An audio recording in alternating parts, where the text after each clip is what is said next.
Hello everyone, welcome back to my YouTube channel biology with Jagriti. So आज का जो video है हम उसमें डील करेंगे एल्ब्यूगो एंड उसके general characteristics, morphology, reproduction and life cycle. ये वीडियो थोड़ा सा लंबा होने वाला है क्योंकि हम ये सभी चीजें थोड़ा डिटेलिंग में पढ़ेंगे। Okay, and these are the references. अब क्योंकि एल्ब्यूगो एक फंगस है तो एल्ब्यूगो पे डायरेक्टली जाने से पहले हम थोड़ा सा फंगस की कुछ कैरेक्टरिस्टिक प्रॉपर्टीज पढ़ लेते हैं, ताकि हम जो नए टर्म्स है ना उनसे क्या हो जाएंगे, थोड़ा रूबरू हो जाएंगे। ठीक, now a typical fungus consist of mass of branched tubular filament enclosed by a rigid cell wall. Suppose आपको कहीं पे फंगस दिखता है, ठीक, दिस इज फंगस। आप इसके अंदर देखेंगे तो आप ये देखेंगे कि यहाँ पे क्या है, मास है, बहुत सारे क्या है इकट्ठे, मास इस फॉर्म में क्या अरेंज है, इस तरीके की ट्यूबुलर स्ट्रक्चर्स हैं जो ट्यूबुलर भी हैं प्लस वो ब्रांच्ड भी हैं। ओके, इस तरीके से ट्यूबुलर भी हैं एंड दे आर ब्रांच्ड। ये जो है इन्हें क्या कहा गया है, फिलामेंट्स। ये क्या है आपका, सिंगल क्या होगा, दैट इज फिलामेंट। ये जो ट्यूबुलर और ब्रांच स्ट्रक्चर है इसे हमने फिलामेंट कहा है, और ये इनक्लोज्ड होता है रिजिड सेल वॉल से। तो अगर आप ये नीचे ये वाला डायग्राम देखेंगे तो आप सपोज ये एक स्ट्रक्चर है जो हमें इस तरीके के दिखा, ठीक है, जो मैंने स्ट्रक्चर बनाया वो इस तरीके से है। अगर आप इसको और जूम इन करके देखते हैं तो आप ये देखेंगे ये भी एक फिलामेंट है और एक ये भी है। हम दोनों के बारे में डील करेंगे, बट एक बार इसको देख लेते हैं, ठीक है। तो ये जो स्ट्रक्चर है वो है यहाँ पे। अब हमने उस स्ट्रक्चर के अंदर भी देखा, उसके अंदर जाके देखा तो हमने देखा कि वो भी किससे, उसमें सेल्स है, और वो सेल्स सेल वॉल से क्या है, एनक्लोज्ड है। ये जो आपको ब्लैक कलर की लाइनिंग दिख रही है दैट इज सेल वॉल, और इसमें भी ये जो ब्लैक कलर का है दिस इज सेल वॉल। तो ये क्या बोल रहा है, जो फिलामेंट्स है, मतलब जो फंगस है वो फिलामेंट के मासेस से मिलके बना है, और वो फिलामेंट जो है आपका सेल वॉल से कवर्ड है। अब फंगस की जो सेल वॉल होती है वो काइटिन की बनी होती है, जैसे प्लांट की सेल वॉल सेलुलोज की बनी होती है। सिमिलर वे जो फंगस का सेल वॉल है वो आपका काइटिन का बना होता है। Now the filament called hyphae, in filaments को क्या कहते हैं, हाइफी कहते हैं। अगर सिंगुलर है तो आप उसे हाइफा बोलेंगे। Branch repeatedly into a complicated radially expanding network called the mycelium. अब यहाँ से एक हाइफी निकला, सिंगल फिलामेंट, ठीक है, हाइफा। तो इसने क्या करा, क्योंकि ये ट्यूबुलर एंड कैसा स्ट्रक्चर है, ब्रांच, तो इस तरीके से इसने नई ब्रांचेस, जैसे कि आप यहाँ पे देख रहे हैं ना, इस तरीके से ये बिल्कुल एक मास कॉम्प्लेक्स स्ट्रक्चर बना देंगे। यहाँ से निकलेगा, यहाँ से निकलेगा, दूसरा आएगा, इस तरीके से। और वो जो पूरा स्ट्रक्चर होता है उसे हम माइसीलियम कहते हैं। वो माइसीलियम थैलस बनाता है। अभी थैलस क्या है, अनडिफरेंशिएटेड बॉडी है, जो जो बॉडी का कोई डिफरेंशिएशन नहीं होता, मतलब उसमें कोई एक स्पेसिफिक पार्ट नहीं है कि आपने कहा अच्छा यहाँ पे इसकी आईज जैसा स्ट्रक्चर है, अच्छा यहाँ पे, अगर क्योंकि फंगस के केस में है तो मान लीजिए यहाँ पे इसका अच्छा ये वाली बॉडी के पार्ट है या ये वाला पार्ट है, तो ऐसा कोई स्पेसिफिक नहीं होता, ठीक है। जैसे प्लांट में ना, प्लांट में आपको पता है कि this is a leaf, differentiated part है, दिस इज स्टेम, डिफरेंशिएटेड है, यहाँ पे फ्लावर है तो डिफरेंशिएटेड है। आपको पता है कि वहां पे उसका कौन सा पोर्शन किस तरीके का दिखता है, और दे हैव स्पेसिफिक फंक्शन। तो यहाँ पे ऐसा नहीं होता, वो एक स्पेसिफिक स्ट्रक्चर है ही नहीं, इसीलिए इसे क्या बोला गया है, थैलस बोला गया है। थैलस और undifferentiated body of typical fungus. तो देखते हैं कि फंगस बना किससे। अगर बिल्कुल बेसिक लेवल पे जाएं तो वो बना है फिलामेंट से, और इन फिलामेंट को हम क्या कहते हैं, हाइफा, अगर सिंगुलर है, एंड प्लूरल के लिए हाइफी वर्ड यूज करेंगे। नाउ उसके बाद ये जो हाइफा है ये सेल वॉल होगी इसमें प्रेजेंट, ठीक है, ये सेल वॉल से प्रेजेंट होगी, इसमें सेल वॉल प्रेजेंट होगी, ये आपस में एक नेटवर्क बनाते हैं, ब्रांच होते हैं, क्योंकि जो स्ट्रक्चर ये मास बिल्कुल बनाते हैं उस मास को हम माइसीलियम कहते हैं। और यही माइसीलियम पूरी क्या बनाएगा, बॉडी बनाएगा। और फंगस की बॉडी कैसी बॉडी होती है, अनडिफरेंशिएटेड। और जो अनडिफरेंशिएटेड बॉडी है, मतलब जिसमें कोई भी स्ट्रक्चर्स का स्पेसिफिक फंक्शन ये नहीं है, कोई स्पेसिफिक शेप नहीं है, उसको अनडिफरेंशिएटेड बोला जाता है। उसको आप बोलते हैं थैलस। जैसे एल्गी होती है ना, तो एल्गी का कोई शेप है क्या, वो इस तरीके से जो नहरों में लगी होगी, ये तो आपने देखा होगा ना, उसका कोई शेप नहीं होता इस तरीके से। उसमें आप उसमें ये नहीं कह सकते कि ये इसका पत्ता है, ये इसका फ्लावर है, इस तरीके का कोई स्ट्रक्चर नहीं होता, बस थैली नुमा सा स्ट्रक्चर है, अनडिफरेंशिएटेड होती है वो भी बॉडी। उसके लिए भी थैलेसी वर्ड यूज किया जाता है। ओके, चलिए आगे देखते हैं।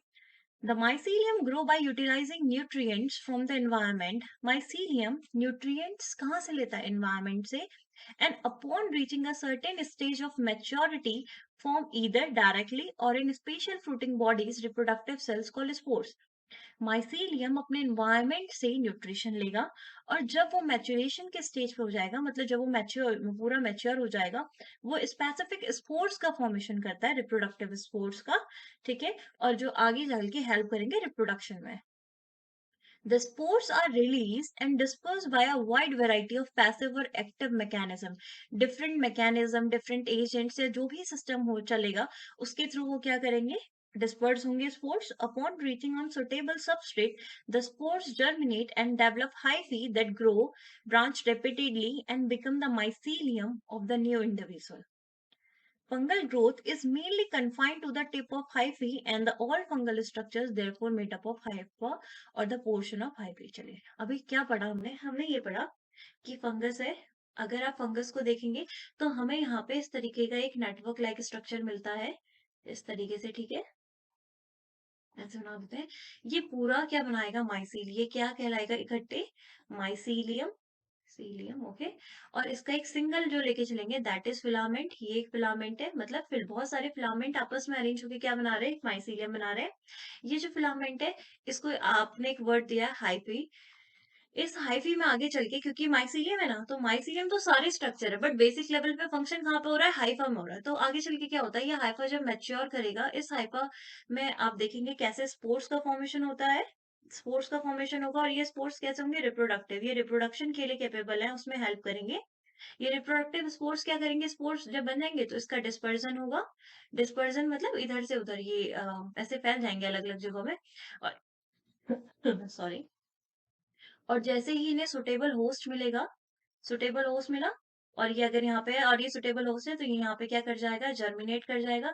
जर्मिनेट कर जाएगा तो यहाँ पे नया हाइफी इस तरीके से बनेगा और हाइफी ऐसे स्ट्रक्चर्स बनाएगा, बिल्कुल ब्रांच स्ट्रक्चर, और फिर वहां पे नया क्या बन जाएगा? माइसीलियम बन जाएगा. इस तरीके से ये क्या करते हैं? ग्रो करते हैं. कौन? फंगस. ओके. चलिए अब एल्ब्यूगो के बारे में पढ़ते हैं. पहले उसका पोजीशन देख लेते हैं. चलिए ये division mycota, subdivision eumycotina, class oomycetes, order peronosporales, family albuginaceae and genus उसका एल्ब्यूगो है. ओके. अब इसके जनरल इंट्रोडक्शन देखते हैं.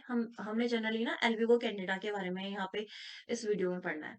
सो albugo candida, a member of oomaceae belonging to the family Albuginaceae, is an obligate biotrophic parasite that cause a disease known as white blisters or white rust on numerous crucifers. Albugo Candida एक fungus है. ये generally क्या करता है? ये crucifers, जो crucifer और से बिलोंग करते हैं जितने भी प्लांट्स, उनमें क्या करता है? डिजीज कॉज करता है, जिस डिजीज को व्हाइट रस्ट डिजीज कहा जाता है या व्हाइट ब्लिस्टर डिजीज कहा जाता है. इसका डिस्ट्रीब्यूशन है, Albugo Candida has cosmopolitan distribution world wide. Cosmopolitan मतलब वर्ल्ड वाइड, ठीक है.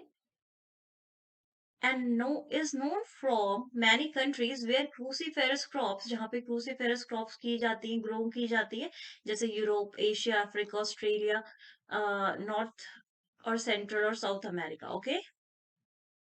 The pathogen causes significant damage in the economically important agriculture crops and common weeds. ये economically level पे काफी damage कर देती है, ठीक. A recent molecular study has revealed that the high degree of genetic diversity exhibited within Albugo candida complex warrants its division into several distinct species. इसके अंदर भी एल्ब्यूगो कैंडिडा में भी क्या देखी गई है? बहुत लेवल तक जेनेटिक डाइवर्सिटी देखी गई है, जिसकी वजह से बहुत सारी क्या है? स्पीशीज हैं. In India, approximately 18 species of albugo attacks crucifers, including mustards, turnips, radish, cauliflowers, cabbage, and other vegetables. 18 से ज्यादा species हैं approx. अप्रोक्स 18 स्पीशीज हैं जो क्रूसीफर फैमिली के मेंबर्स पे क्या करती है? आपका क्रूसीफर्स पे अटैक करती है. However the fungus has also be found to affect some member of asteraceae के कुछ मेंबर्स पे भी, एस्ट्रेसी फैमिली के कुछ मेंबर्स पे भी क्या देखा गया है कि जो एल्ब्यूगो है वो अटैक करता है, जैसे कंपोजिट, कॉन्वुलेसी, सीनोपोडिएसी, ये सब फैमिली है. ओके. चलिए अब उसका मॉर्फोलॉजिकल कैरेक्टर देखते हैं. The vegetative body of albugo is haploid mycelium. कैसा कंडीशन रहता है? एन कंडीशन रहेगा क्रोमोसोमल बेसिस पे, ठीक है। माइसीलियम, अभी तो हमें पता है कि माइसीलियम क्या होता है। Mycelium have branch aseptate and coenocytic hyphae. हमें ये पता है कि फंगस बेसिक लेवल पर अगर स्ट्रक्चर देखे तो वो हाइफी से बना है। और हाइफी जब बड़ा सा अरेंज में ग्रुप, मतलब बहुत सारे मासेस बना देता है, अरेंज नेट ब्रांच बना बना करके, हाइफी का जब स्ट्रक्चर है वो सारा आपस में मास जो होता है उसका, उससे उसको हम क्या कहते हैं? माइसीलियम कहते हैं। ओके, नाउ अब माइसीलियम के अंदर इस हाइफी की बात की जा रही है कि जो अल्ब्यूको कैंडिडा है उसका माइसीलियम ब्रांच्ड होता है, मतलब उसकी माइसीलियम में हाइफी जो है वो ब्रांच्ड होगा। ये हाइफी है, इस तरीके से ब्रांच हो गया। असेप्टेड मतलब सेप्टेशंस नहीं होंगे, डिवीजन नहीं होगा। एंड कोइनोसाइटिक हाइफी, कोइनोसाइटिक पहले ये समझते हैं। यहाँ देखिए, आप ये वाला डायग्राम देखेंगे ना, इससे आपको काफी चीजें क्लियर हो जाएंगी। ये दोनों ही हाइफी है, ठीक, पर दोनों में डिफरेंस क्या है? ये है आपका सेप्टेड हाइफी और ये है कोइनोसाइटिक हाइफी। सेप्टेड में आपका डिवीजन होता है, देख रहे हैं आप, इनके बीच में ये जो दिख रहा है ना, दिस इज सेप्टा।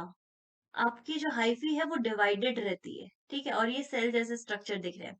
बट जो असेप्टेड है, जिसमें सेप्टेशंस मतलब डिवीजन नहीं है, आप देख रहे हैं पूरा एक ही है फिलामेंट, ऐसी हाइफी को कोइनोसाइटिक हाइफी कहते हैं। यहाँ पे मैंने डेफिनेशन भी लिखी है कोइनोसाइटिक की। Coenocytic hyphae a multi nucleated mass of protoplasm repeat resulting from repeated nuclear division accompanied by cell fission. यहाँ पे क्या हो रहा है ना, एक है जब ये ग्रो करेगा तो इसके अंदर सेल तो डिवाइड करेंगी, मतलब न्यूक्लियस तो डिवाइड करेगा। इसमें क्या हो रहा है, हो क्या रहा है, देखिए ये जो आपको दिखाया जा रहा है न्यूक्लियस क्या है, पर्पल वाला, but there are so many nucleus, बहुत सारे न्यूक्लियस है। तो बहुत सारे न्यूक्लियस कैसे है, सपोज एक सेल है, उसके अंदर क्या हो रहा है कि न्यूक्लियस डिवाइड कर रहा है, न्यूक्लियस डिवाइड कर रहा है। होता क्या है इन जनरल, जब डिवीजन होता है पहले न्यूक्लियस डिवाइड करता है, और न्यूक्लियस के डिवाइड करने के बाद क्या होता है, साइटोकाइनेसिस होती है। बोलते हैं ना कि karyokinesis is followed by cytokinesis. पहले न्यूक्लियस का डिवीजन होगा, देन साइटोप्लाज्म डिवाइड करके दो अलग अलग सेल बन जाती है। तो यहाँ ये न्यूक्लियस कैरियोकाइनेसिस हो रही है, बस की सेल डिवाइड, न्यूक्लियस डिवाइड कर रहा है और नंबर में इंक्रीज कर रहा है, बट यहाँ पे सेल नहीं बनती। मतलब यहाँ पे अलग सा क्या नहीं बनता, स्ट्रक्चर नहीं बनेगा, बस न्यूक्लियस डिवाइड करे जा रहा है, करे जा रहा है। तो कोइनोसाइटिक हाइपे क्या है, एक मल्टी न्यूक्लिएटेड मास है जो बहुत सारी न्यूक्लियस का बना हुआ है, जो किसकी वजह से रिजल्ट करता है, जब रेपिटेटेड न्यूक्लियर डिवीजन होता है और सेल का फिजन नहीं होता। Hyphae that have walls between cells are called septate hyphae. यहाँ पे देखिए, यहाँ पे सेल्स के बीच में वॉल है, दिस आर सेप्टा, तो ये सेप्टेट हाइफी है। और जिसमें ऐसा नहीं होता वो कोइनोसाइटिक हाइफी और सेप्टेड हाइफी होती है। ओके, चलिए। Hyphae that lack walls in cell membrane between the cells are called non septate और कोइनोसाइटिक हाइफी। अब क्योंकि सेल के बीच में सेप्टेशन तो आ नहीं रहे, डिवीजन बिल्कुल वॉल तो आ नहीं रही है ना, इसीलिए क्या होता है, वो डिवाइड करता है तो न्यूक्लियस तो डिवाइड कर रहा है, लेकिन उसका क्या नहीं हो रहा है, सेल मतलब बीच में सेपरेशन नहीं आ रहा है, तो वो अलग अलग सेल्स जैसा वो फॉर्म नहीं हो रहा है। बहुत सारी सेल्स एक मतलब एक बहुत सारे न्यूक्लियस दिख रहे हैं उसमें। Hyphal cells are multi nucleated. Hypha produce knob like haustorium. Hypha में क्या होता है, एक नॉब स्ट्रक्चर प्रोड्यूस होता है, अभी हम डायग्राम में देखेंगे, जिसे आप होस्टोरियम कहते हैं। Haustorium penetrate the host cell and absorb nutrients. Hyphae में प्रेजेंट जो ये होस्टोरियम का डेवलपमेंट हो रहा है, इसका मेन काम है कि होस्ट सेल में से न्यूट्रिएंट्स को एब्जॉर्ब करे। Hypha produce vertical branches called sporangiophores. अब हाइफा क्या करता है, वर्टिकल और एक दूसरे के पैरेलल इस तरीके से क्या करता है, ब्रांचेस प्रोड्यूस करता है। इन ब्रांचेस को आप क्या कहते हैं, स्पोरेंजियोफोर्स।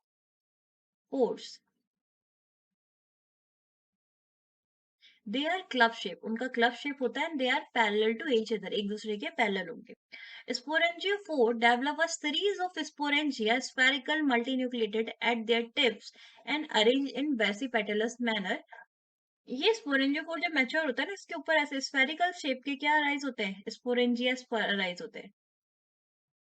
ये स्पोरेंजिया मल्टी न्यूक्लिएटेड है, स्फेरिकल है, और ये बेसी पेटल अरेंजमेंट में होंगे। ठीक है, बेसी पेटल कैसा अरेंजमेंट होता है कि जो नए वाले हैं वो नीचे से बनेंगे, और जो ओल्ड वाले हैं, मतलब अगर अब जाके ये जैसे ये तीन है और कोई नया स्पोरेंजिया स्पोरेंजिया बनना है तो कोई नीचे से बनेगा इनके।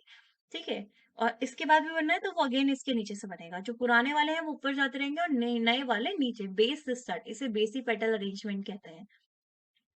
अब जरा सा इस डायग्राम को देखते हैं। अगर आप ये डायग्राम अच्छे से समझेंगे तो आपको पूरा क्लियर हो जाना है कि क्या हाइफी है, क्या स्पोरेंजियोफोर है, क्या स्पोरेंजिया है। सबसे पहले ए डायग्राम देखते हैं, ठीक है।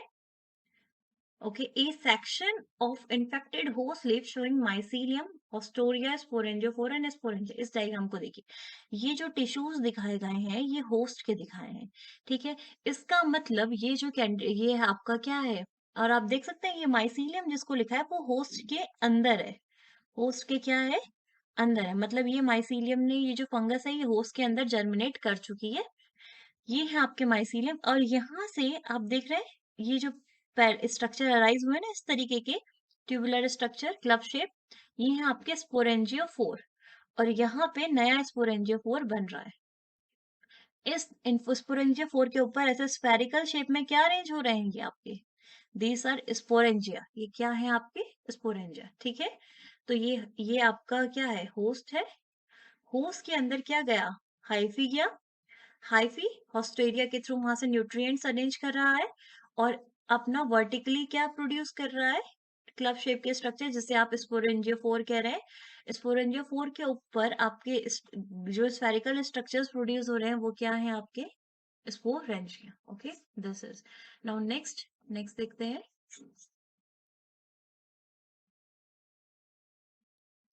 बी वाले branching of sporangiophores with basigenous chain of sporangia. ये स्पोरेंजियोफोर है आपका, दिस इज इतना स्ट्रक्चर स्पोरेंजियोफोर होता है, और बेसी पेटलस है। देखो पहले क्या हुआ, ये है और ये, अब इसमें नया अगर बनेगा तो जो दो है, नया वाला नीचे, इनके नीचे आएगा, ठीक है। तो मतलब अगर ये 1 2 3 4 है तो 1 वाला सबसे कौन सबसे पहले बना होगा, सबसे ओल्डेस्ट है, और ये 4 वाला सबसे न्यू है, ठीक है। इस अरेंजमेंट को बेसी पेटलस अरेंजमेंट कहते हैं। ग्रो कैसे होता है देखो, ये ये क्या है, स्पोरेंजियोफोर है, ठीक है। स्पोरेंजियोफोर ग्रो करा, अपना मैच्योर होने लगा, जैसे ये मैच्योरेशन में आता है ये अपने ऊपर क्या बना रहा है, स्पोरेंजिया बना रहा है। दिस इज स्पोरेंजिया, ठीक। फिर और डेवलप कर रहा है, तो ये नया वाला है। अगर मैं इसे ओल्ड कहूं तो ये उसके ऊपर ओल्ड वाला है, ठीक है। इस तरीके से ये क्या करते हैं, ग्रो करते हैं। चलिए, ये है। बाकी ये वाला स्ट्रक्चर हम तब समझेंगे जब हम क्या समझेंगे, रिप्रोडक्शन। आगे चलते हैं। नाउ अब हम रिप्रोडक्शन पे आते हैं। देखिए एल्ब्यूगो में दो तरीके के रिप्रोडक्शन पाए गए हैं, ए सेक्सुअल एंड सेक्सुअल। बहुत ही डिटेल से हमने ये पढ़ना है, ठीक है। ध्यान से मेरी बातें सुनिएगा, क्योंकि अगर आपको रिप्रोडक्शन आ गया ना तो लाइफ साइकिल में ही मतलब लाइफ साइकिल में क्या है, रिप्रोडक्शन को ही आपने एक अलग तरीके से डील करना है, बस है उसमें मेन रिप्रोडक्शन। तो हमें यहाँ पे इसका मेनली रिप्रोडक्शन समझना है, ठीक। स्टार्ट करते हैं। Asexual reproduction take place by means of biflagellated zoospores from inside the sporangia. Sporangia क्या होते हैं, हमें पता है कि हाइफी क्या करता है, पैरेलल वर्टिकल अरेंजमेंट में और एक दूसरे के पैरेलल एक स्ट्रक्चर अराइज करता है, जिसे हमने स्पोरेंजियो फोर कहा। ये स्पोरेंजियोफोर जब मैच्योर हो जाता है, इसके ऊपर एक स्फेरिकल कलर के स्ट्रक्चर्स, सॉरी स्फेरिकल शेप के स्ट्रक्चर्स, वो भी बेसी पेटल ऑर्डर में अरेंज होते हैं। इन स्ट्रक्चर्स को हमने स्पोरेंजिया कहा, और इन स्पोरेंजिया के अंदर कुछ जो स्पोर्स बन रहे हैं उन स्पोर्स को हम जू स्पोर्स कह रहे हैं।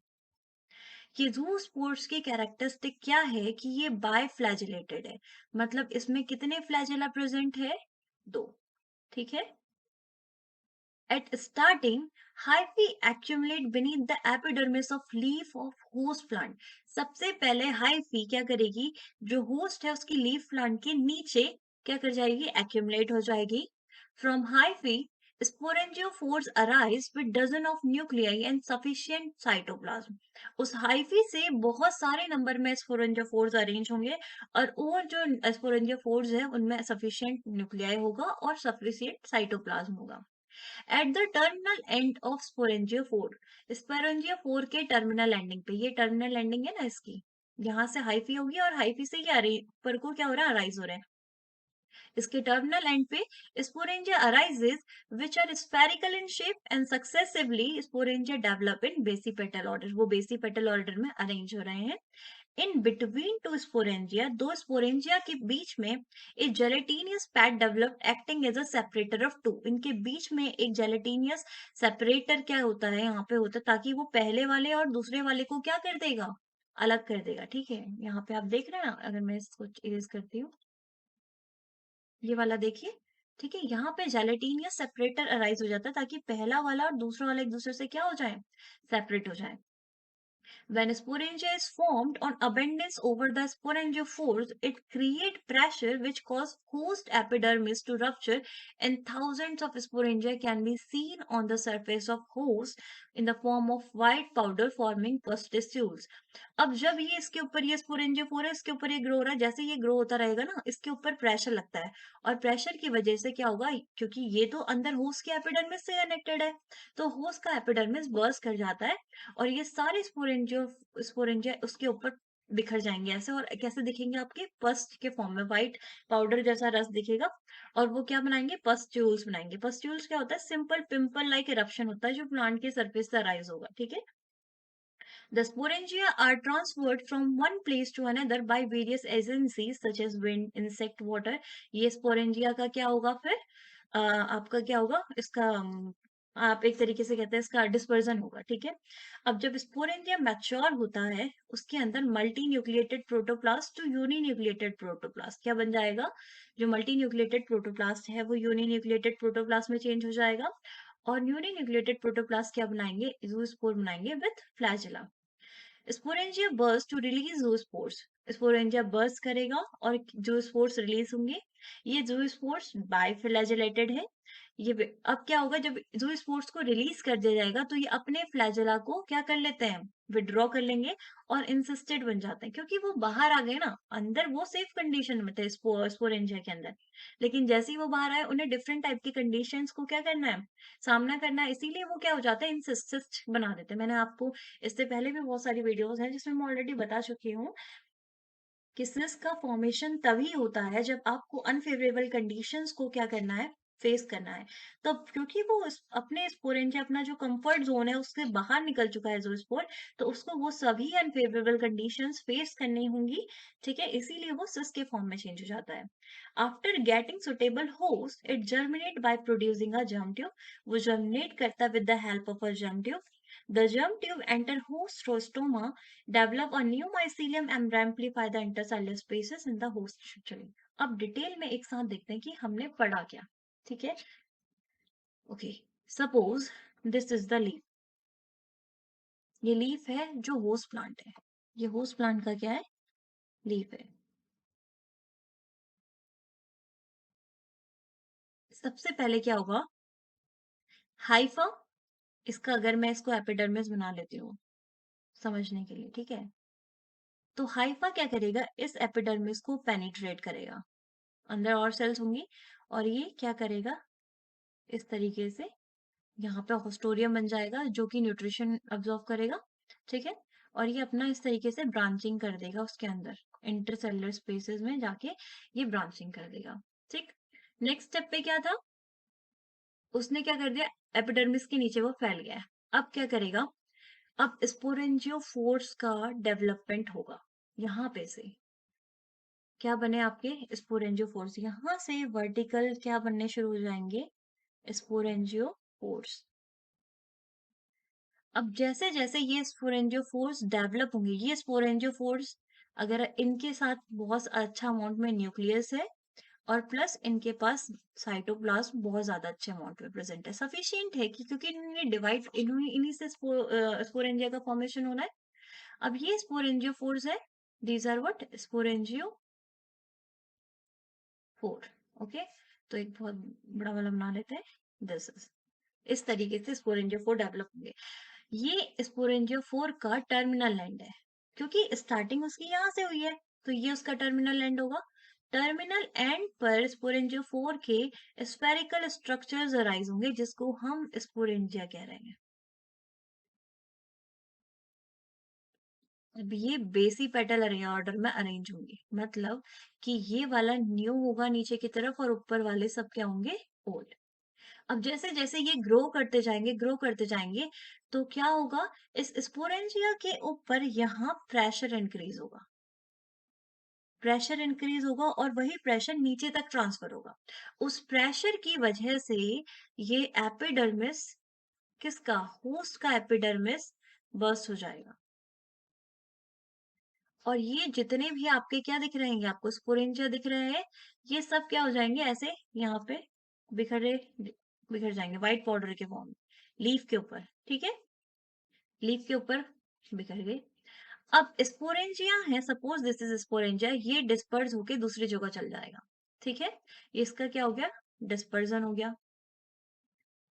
अब स्पोरेंजिया लेके चलते हैं, ये स्पोरेंजिया है, इसके अंदर मल्टी न्यूक्लिएटेड होता है, क्योंकि यहाँ ये जो है आपका स्पोरेंजियोफोर इसी इसी के थ्रू ये बन रहा है, और स्पोरेंजियोफोर में न्यूक्लियस तो अच्छे खासे अमाउंट में है।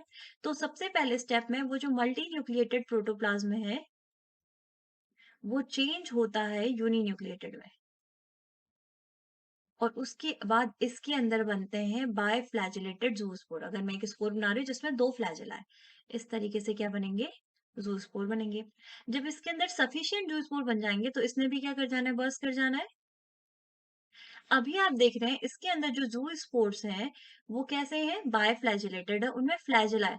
लेकिन जैसे ही वो जू स्पोर बाहर आएंगे, वो अपना फ्लैजिला टर्मिनेट कर लेते हैं, वो अपना फ्लैजिला क्या कर देते हैं, ड्रॉप कर देते हैं, हट जाता है उनसे फ्लैजिला। अब ये, और ये किस फॉर्म में आ गए, इंसिस्ट, मतलब अपने अराउंड अच्छी खासी क्या बना लेंगे, लेयर बना लेंगे, ताकि ये जो बाहर है अनफेवरेबल कंडीशंस, उनको डील कर पाए। अब सपोज ये जो जू स्पोर है, ये आके इस होस्ट के ऊपर पड़ा था, जैसे ही ये एक, इसके लिए ये क्या है, सुटेबल होस्ट है, सुटेबल होस्ट है, जैसे ही ये जैसे ही ये इसके ऊपर आया, तो ये क्या करता है, यहाँ से एक ट्यूब निकलती है, इसमें से एक ट्यूब निकलेगी, और ये उस होस्ट के अंदर जाने की कोशिश करेगा, जैसे हाइफी ने यहाँ एंटर करा था ना लीफ पे। अब ये उसके कैसे कहाँ से कैसे एंटर करेगा, लीफ की सरफेस पे स्टोमेटा होता है गैसियस एक्सचेंज के लिए, तो ये है stomatal pore, this is stomata, ये उसका पोर है। तो ये क्या करेगा, स्टोमेटा का जो पोर है, दैट इज स्टोमा, उसकी उसकी मदद से ये क्या करेगा, लीफ के इनसाइड अपना माइसीलियम क्या करेगा, बनाएगा, फिर उसके अंदर एंटर हो गया, ठीक है। एंड देन आपका क्या होगा, हाइफी अगेन ब्रांच स्ट्रक्चर बनेगा, और इस तरीके से नया माइसीलियम जनरेट हो जाएगा। यही चीज ऊपर वाले डायग्राम में बहुत प्यार से दिखाई गई, यहाँ देखिए, तो हमें ये भी समझ में आ जाएगा, देखिए, ओके, वेट करते हैं, ठीक है। ये था, हाइफी से स्पोरेंजियोफोर बना, स्पोरेंजियोफोर मैच्योर हो रहा है, मैच्योरेशन होने पे इसने क्या बनाया, स्पोरेंजिया बनाए, और स्पोरेंजिया बेसिपेटल ऑर्डर में क्या हो रहा है, अरेंज हो रहा है। अब इस स्पोरेंजिया के अंदर क्या बना है आपका, इसके अंदर क्या बना है, क्या लिखा है, देखिए, ये ई एफ है ना, यहाँ से सी से एफ तक आपको क्या दिखाया गया था, स्पोरेंजिया फोर और स्पोरेंजिया का डेवलपमेंट, जी से आई तक जर्मिनेशन दिखाया, और जू स्पोर का फॉर्मेशन। अब ये क्या हो गया, बर्स्ट होके स्पोर्स के फॉर्म अलग निकल गया है। इसके अंदर क्या बने, देखिए, आप बहुत सारा था, न्यूक्लियस ऐसे पड़े होंगे पहले, फिर इसके बाद सिंगल सिंगल सेल जैसे स्ट्रक्चर्स बने, और ये एक सिंगल सेल स्ट्रक्चर किस में चेंज हो जाएगी, आपका जू स्पोर में। ये जूस्पोर्स याद देखिएगा बायफ्लैजिलेटेड कंडीशन में, जब ये जूस्पोर बन जाएंगे, ये क्या कर जाएगा, फिर ये क्या हो गए, बाहर रिलीज हो गए, बाहर रिलीज हो गए, बाहर रिलीज होते ही इन्होंने क्या करा, अपना जो फ्लैजिला था, आप देख रहे हैं ना, इसके पास ये जो जूस्पोर रिलीज हुआ है, इसके पास 2 फ्लैजिला है, ठीक है। इन फ्लैजिला ने इन्हें ड्रॉप आउट कर दिया, और अपना इंसिस्ट हो गए। अब जैसे ही इन्हें सुटेबल होस्ट मिला है, होस्ट की एपिडर्मिस है ये, इस पे जाके अपना इन्होंने क्या निकाला है, आपका जर्म ट्यूब निकाली है, और वो जर्म ट्यूब देखते हैं आपके स्टोमेटा के, स्टोमेटल पोर के थ्रू आपका प्लांट का जो लीफ है, उसके अंदर क्या कर रहा है, जा रहा है। और वहां जाके अब देखिए इन्होंने क्या बना दिए हैं, अंदर पूरी अपनी हाइफी, और ये क्लव शेप स्ट्रक्चर है, जो उनकी सेल से न्यूट्रिशन लेगा, जिसे आप होस्टोरियम कह रहे हैं। आई थिंक ये क्लियर है, ओके। सो यहाँ पे हमारा ए सेक्शुअल पूरा हुआ। अब जाते हैं सेक्सुअल रिप्रोडक्शन पे, सेक्सुअल भी इजी है। चलिए आगे देखते हैं, सेक्सुअल है ओगैमस टाइप, ठीक है। Sex organ develop at the hyphal and in the deeper tissue. Plant tissue के अंदर जो हाइफा है वो अंदर जा करके दो स्पेसिफिक ऑर्गन्स में चेंज हो जाता है, मेल सेक्स ऑर्गन और फीमेल सेक्स ऑर्गन। जो फीमेल सेक्स ऑर्गन है उसे ओगोनियम कहते हैं, जो कि राउंड शेप का है, और उसमें यूनिफॉर्मली डिस्ट्रीब्यूटेड साइटोप्लाज्म है, न्यूक्लियस और वैक्यूल्स। और मेल सेक्स ऑर्गन जस्ट उसके बगल में, जैसे सपोज ये हाइफी है, एक यहाँ पे अगर उगोनियम डेवलप हो रहा है ना, इसके जस्ट बगल में मेल सेक्स ऑर्गन डेवलप होता है। जो फीमेल है वो स्फेरिकल शेप का होता है, और ये हो गया क्लब शेप का, ठीक है। मेल सेक्स ऑर्गन हो गया एंथेरिडियम, और इसका शेप होता है club shape. Both separated by septa, दोनों ही सेप्टा के थ्रू क्या होते हैं, अलग होते हैं, आपस में पहले से नहीं होते, ठीक है, बने मतलब कांटेक्ट में नहीं होते। एट मैच्योरेशन, मैच्योरेशन के टाइम पे oogonium difference in oogonium differentiation of protoplasm, protoplasm differentiate करता है किसमें, बाहर वाला रीजन पेरिप्लाज्म कहलाएगा, जिसमें कम अमाउंट में साइटोप्लाज्म होगा, बहुत सारे न्यूक्लियस होंगे और बहुत सारे वैक्यूल्स होंगे। और एक अंदर वाला बनता है जहाँ पे साइटोप्लाज्म अच्छे खासे अमाउंट में है और एक फीमेल न्यूक्लियस हो, ठीक है। यहाँ पे देखते हैं इसे। यहाँ पे तो चलिए पहले समझ लेते हैं, ठीक है। अम, ठीक है, यहाँ पे देखिए क्या हुआ कि हाइफी है, हाइफी से दो, एक तो मेल फीमेल ओगोनियम हो गया, और दूसरा है आपका क्या, मेल। फीमेल को क्या बोला हमने, ओगोनियम बोला, और मेल को बोला एंथ्रीडियम। इसमें क्या है ना, यूनिफॉर्मली डिस्ट्रीब्यूशन है सेल्स न्यूक्लियस का, वैक्यूल्स का। तो इसमें जब डेवलपमेंट हो रहा होता है, इसका जो इसमें क्या होगा, आपका दो पोर्शन में डिवाइड हो जाएगा। बाहर वाला बहुत कम साइटोप्लाज्म के साथ होगा, और उसको हमने पेरिप्लाज्म बोला है। और सेंटर वाले में साइटोप्लाज्म अच्छे खासे अमाउंट में, और एक फीमेल न्यूक्लियस सेल होगी, ठीक है। चलो, in the beginning of development of oogonium there are many nucleus, starting में बहुत सारे न्यूक्लियस होते हैं, फिर डीजेनरेट सून, जो डीजेनरेट हो जाते हैं और सिर्फ एक ही फंक्शनल फीमेल न्यूक्लियस बच जाता है। इसीलिए हमने लिखा कि जो ओ स्पेयर है, जो कि अंदर वाला रीजन है, उसमें एक ही फीमेल न्यूक्लियस है, ठीक है। The antheridium develop on the terminal end of another hyphae lying very close to oogonium, और उसी के टर्मिनल एंड पे दूसरे हाइफे, मतलब ओगोनियम के बगल वाला जो हाइफी है, वहां पे से उसके टर्मिनल एंड पे एंथेरिडियम अराइज होता है, और ओगोनियम के बहुत close. The antheridium attach itself to the ogonium wall. Antheridium ogonium wall से अपने आप को जोड़ लेता है. The ogonium develop a papilli-like growth at the point of contact with the antheridium.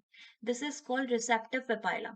तो ओगोन पहले ना ओगोनियम से रिसेप्टिव पपाइला अराइज होता है, जो एंथेरिडियम को कांटेक्ट में आता है, और उसके बाद वो डिसअपेयर हो जाता है, और उसके रिस्पॉन्स में एंथेरिडियम डेवलप करता है fertilization tube at the point of contact. तो पहले रिसेप्टिव पेपाइला का फॉर्मेशन होगा, देन उसके बाद क्या होगा, फर्टिलाइजेशन ट्यूब बनेगी। वो फर्टिलाइजेशन ट्यूब ओगोनियम को पेनिट्रेट करती है, और अपना मेन न्यूक्लियस ओगोनियम के जो जो oosphere है ना, एग उसके अंदर ट्रांसफर कर देती है। उसके बाद मेल और फीमेल न्यूक्लियस आपस में फ्यूज करते हैं, और बाकी जो भी न्यूक्लियाई हैं एंथेरिडियम के, सब डीजेनरेट हो जाते हैं। oospores अब जो बना वो oospore है, ठीक है। oospore develop from fertilize oosphere, अब oosphere फर्टिलाइज हो गया था, उससे जो स्पोर्स बनेंगे उन्हें oospores कहेंगे, और वो सरवाइव करते हैं एडवर्स कंडीशन में। ठीक, वर्ड सेक्सुअल स्पोर्स है, देखिए जू स्पोर्स ये सेक्सुअल स्पोर्स है, ओ स्पोर्स सेक्सुअल स्पोर्स है, ठीक है। Prior to the germination of zygote nucleus divide repeatedly producing 32 nuclei. Germination से पहले जो सिंगल जो फर्टिलाइज करके बना था ना न्यूक्लियस, वो 32 टाइम्स डिवाइड, मतलब 32 न्यूक्लियाई में डिवाइड हो जाएगा, और ये पहला मेयोटिक डिवीजन होगा।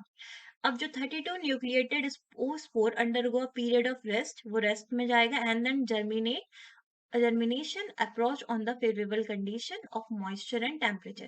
जब favorable temperature है और moisture है, उस condition में क्या हो जाएगा, germination हो जाएगा। अब वो स्पोर्स की वॉल बर्स्ट करती हैं, ससाइल वेसाइकल बाहर निकलता है, उस ससाइल वेसाइकल के अंदर के जो न्यूक्लियाई हैं वो माइटोसिस करेंगे, और बिट्स बनाएंगे प्रोटोप्लास्ट के। Each bit protoplasm turn into biflagellated, uninucleated, single vacuolated zoospore. The cycle bursts and zoospore liberated and gets germinated. चलिए देखते हैं अब यहाँ पे हुआ क्या, ठीक है।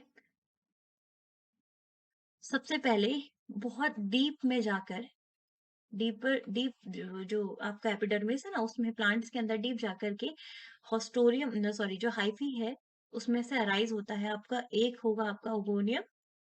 ओगोनियम स्फेरिकल शेप है। और ओगोनियम के जस्ट पास में ही दूसरी हाइफी से अराइज होता है आपका antheridium. This is antheridium and this is oogonium. Okay. Oogonium को अगर हम जूम करके देखा जाए तो ओगोनियम में क्या है, ओगोनियम एक सेल है जिसमें बहुत ज्यादा अमाउंट में क्या रहता है, न्यूक्लियस होता है और साइटोप्लाज्म जो कि यूनिफॉर्मली डिस्ट्रीब्यूटेड है। अब जब ये डेवलप करेगा तो इसने क्या करा, इसने अपना अरेंजमेंट कैसा कर लिया कि दो रीजन में बढ़ गया। ओगोनियम जो बाहर वाले रीजन में पड़ता है तो वहां पे साइटोप्लाज्म कम अमाउंट में होता है। ठीक। इसको हम पेरिप्लाज्म बोलते हैं इस रीजन को। और जो अंदर वाला है जहाँ पे साइटोप्लाज्म में काफी डेंस अमाउंट में है, यहाँ पे क्या होता है, इसको आप ऊ स्फीयर कहते हैं। अब स्टार्टिंग में इसके अंदर बहुत सारे न्यूक्लियस होते हैं। ठीक है। लेकिन जैसे जैसे ये बहुत सारे न्यूक्लियस है, जैसे जैसे ओगोनियम क्या करेगा, डेवलप करेगा, इसके अंदर सिर्फ एक न्यूक्लियस बच जाता है। किसके अंदर, ओ स्फीयर के अंदर एक न्यूक्लियस बच जाता है। अब जब एंथेरिडियम और ओगोनियम एक दूसरे के कांटेक्ट में आएंगे, इसको जूम करके बनाते हैं। ठीक है। ये है। और इसके अंदर एक ही न्यूक्लियस है, दिस इज न्यूक्लियस। इसके जस्ट बगल में क्या होगा, एंथेरिडियम। यहाँ पे इस कांटेक्ट पे यहां से पहले क्या अराइज होगी, रिसेप्टिव पेपाइला। ये रिसेप्टिव पेपाइला फिर उसके बाद क्या हो जाती है, डिसअपेयर हो जाती है। डिसअपेयर हो जाती है और इसके डिसअपेयर होने के बाद क्या होता है, यहाँ पे से आपका जो एंथेरिडियम है, एंथेरिडियम में से फर्टिलाइजेशन ट्यूब निकलेगी और वो पेनिट्रेट करेगी अंदर ओस्फेयर को। फर्टिलाइजेशन ट्यूब निकली। फर्टिलाइजेशन ट्यूब का मेन काम क्या है, अपना जो मेल गैमेट है उसको यहाँ रिलीज करना। तो मेल गैमेट यहाँ रिलीज हो गए, यहाँ से मेल गैमेट्स आए, मेल जो फीमेल है वो न्यूक्लियस है वो आए। ठीक है। इसके अंदर चले गए। अब इसके बाद क्या होगा, मेल और फीमेल न्यूक्लियाई आपस में क्या कर जाएंगे, फ्यूज कर जाएंगे। फीमेल न्यूक्लियाई तो एक ही है ना। ठीक है। तो ये क्या हो गया, फ्यूज कर गए, ये फर्टिलाइजेशन हो गया। बाकी जो जितने भी ये बचे हैं ये सब क्या कर जाएंगे, डीजनरेट कर जाएंगे। अब ये क्या बना, ठीक है। ये जो पहले था, दिस इज सिंपल oosphere, ये क्या था, oosphere। लेकिन अब जो फर्टिलाइजेशन के बाद जो oosphere है वो क्या कहलाएगा, फर्टिलाइज्ड oosphere। वो कैसा oosphere है, फर्टिलाइज्ड oosphere। और फर्टिलाइज्ड oosphere से बनते हैं आपके oospores। क्या बनते हैं, oospores। ठीक है। ये कहाँ तक की कहानी है आपकी, यहाँ पे कि रेस्ट ऑफ न्यूक्लियाई oospores बन गए। ठीक है। अब ओ स्पोर्स क्या करते हैं, जर्मिनेशन से पहले ओ स्पोर के अंदर का जो न्यूक्लियस है, यहाँ पे बना ओ स्पोर। ठीक है। इसके अंदर जो न्यूक्लियस है ये डिवाइड करेगा और इसके अंदर कितने न्यूक्लियाई बन जाएंगे, 22 न्यूक्लियाई करने तक इसमें मियोसिस हो रही है। ठीक है। मियोसिस के हेल्प से 32 न्यूक्लियाई का फॉर्मेशन हो गया यहाँ पर, डिवाइड करते करते करते करते। नाउ ये क्या करेगा, रेस्टिंग पीरियड में जाएगा और जब फेवरेबल कंडीशन आएंगी, ये रेस्ट सबसे पहले क्या करेगा, रेस्ट कंडीशन में जाएगा। और जब क्या करेगा, जैसे ही फेवरेबल कंडीशन देखिए, इसको फेवरेबल कंडीशन में इसको होस्ट दिखना चाहिए, सॉरी इसको क्या दिखना चाहिए फेवरेबल कंडीशन में, टेम्परेचर और मॉइस्चर। जैसे ही इसे टेम्परेचर और मॉइस्चर फेवरेबल दिखा, अब क्या होगा, उस फोर्स की वॉल्स बर्स्ट कर जाएंगी, उस फोर की वॉल बर्स्ट करेंगे और इसके अंदर से एक वेसाइकल निकलेगा, सेसाइल होगा जो, ठीक है, सेसाइल वेसाइकल निकलेगा। उस सेसाइल वेसाइकल के जो न्यूक्लियस है, इस सेसाइल वेसाइकल के अंदर क्या है, आपके न्यूक्लियस है। ये न्यूक्लियस डिवीजन परफॉर्म करेंगे, क्या करेंगे, आपका sessile nucleus undergo mitosis and produce bits of protoplast. इसमें क्या बनेंगे, प्रोटोप्लास्ट के ऐसे बिट्स बन जाएंगे। और फिर ये क्या करता है, इसमें से इनको क्या कर देता है, रिलीज कर देता है। जैसे ही रिलीज होते हैं, बाहर आने के बाद यही बिट्स ऑफ प्रोटोप्लास्ट किसमें चेंज हो जा रहे हैं, आपका वैक्यूले सिंगल वैक्यूलेटेड बायफ्लैजिलेटेड जू स्पोर में हमने पढ़ा था ना, जू स्पोर्स क्या होते हैं, बायफ्लैजिलेटेड होते हैं। तो इसके बाद ये किस में डेवलप हो जाएंगे, आपका जू स्पोर्ट्स में ये डेवलप हो गए।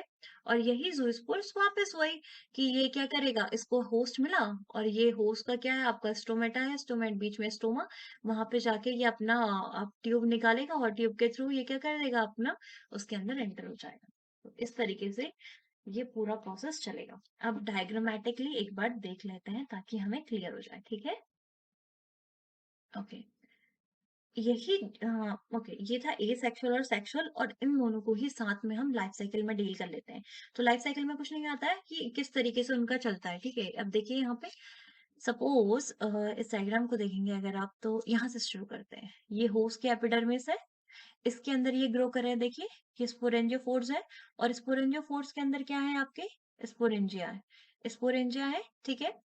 ये स्पोरेंजिया क्या करेंगे, रिवर्स हो जाएंगे। अब इस स्पोरेंजिया के अंदर देखिए क्या बन रहा है, आपके जूस्पोर्स बन रहे हैं, ठीक है? मल्टी न्यूक्लिएटेड होता है ना, फिर वो यूनिन्यूक्लिएटेड चेंज होता है और उसके अंदर से क्या निकलते हैं, जूस्पोर्स। वो बर्स्ट करेगा तो जूस्पोर्स निकल गए। जूस्पोर्स कैसे हैं आपके, बायफ्लैजिलेटेड है। अब क्योंकि ये रिलीज हुए हैं, तो ये अपना फ्लैजेला क्या कर देते हैं, ड्रॉप कर देते हैं। इनमें फ्लैजेला क्या हो जाता है, ड्रॉप हो जाता है, गायब हो जाता है। और ये अपना किस में चेंज हो जाते हैं, इनका इंसिस्टमेंट हो जाता है, मतलब ये अपने बाहर से प्रोटेक्टिव वॉल डेवलप कर लेंगे और ये क्या बन जाएंगे, सिस्ट। पर जैसे ही इन्हें सुटेबल होस्ट मिलेगा, ये वहां से जर्मिनेटिंग ट्यूब निकालते हैं, और ये क्या करेंगे, उस प्लांट में क्या कर जाएंगे, अपना एंटर हो जाएंगे और वहां जाके नया माइसीलियम बनाएंगे। अब अगर आप इसे देख पा रहे हैं, ये है आपका, ठीक है? यस। अब यहाँ पे अगर हम देखते थे, यहाँ पे ओके, जिस यहाँ पे बहुत माइन्यूट माइंड से दिखाया है, यहाँ पे लिखा है सोमेटिक हाइफी, ये होस्ट सेल है। इसके अंदर क्या हो गए आपके, ये जर्मिनेट कर गए। अब अगेन यहाँ पे क्या होगा, एक से आपका ओगोनियम बन रहा है और दूसरे से एंथेरिडियम बन रहा है, जिसको ऐसे दिखाया गया है, ये वाले स्ट्रक्चर को, ये एंथेरिडियम हो गया, ये हो गया आपका उगोनियम। उगोनियम बहुत सारे न्यूक्लियस है इसके अंदर।